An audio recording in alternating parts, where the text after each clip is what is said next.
Hello everyone, আসসালামু আলাইকুম। আজকে লই আইছি মুই আপনাগুলোকে সেমাই রেসিপি।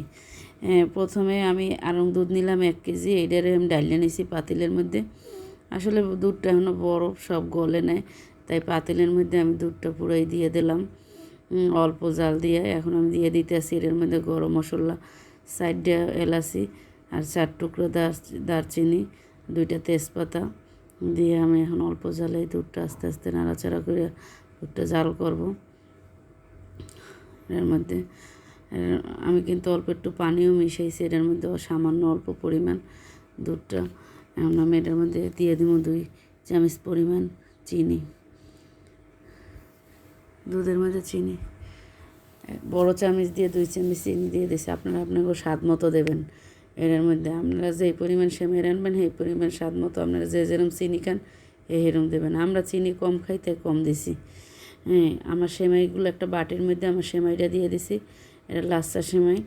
এই লাচ্ছা সেমাইটা আমার বাসার সবাই অনেক পছন্দ করে এবং আমার নিজের অনেক ফেভারিট এই সেমাইটা। আমি ঈদ আসলে এই সেমাইটা ছাড়া আমার চলে না, তাই চিন্তা করলাম সেমাইটা আপনাদের সাথে শেয়ার করি কীভাবে রান্না করলাম অতি সহজে।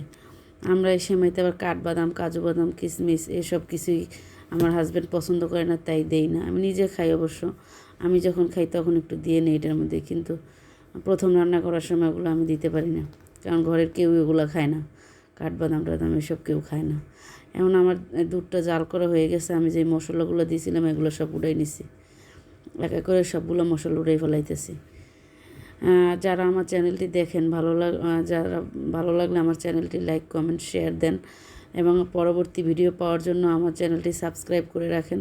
সাবস্ক্রাইব করে অল বাটনে ক্লিক দিয়ে রাখবেন, যাতে আমি ভিডিও আপলোড করলে সাথে সাথে আপনাদের কাছে নোটিফিকেশন যায় এবং আপনারা দেখতে পারেন। আমি দুধটা 10 মিনিট ঠান্ডা করে নিয়েছি।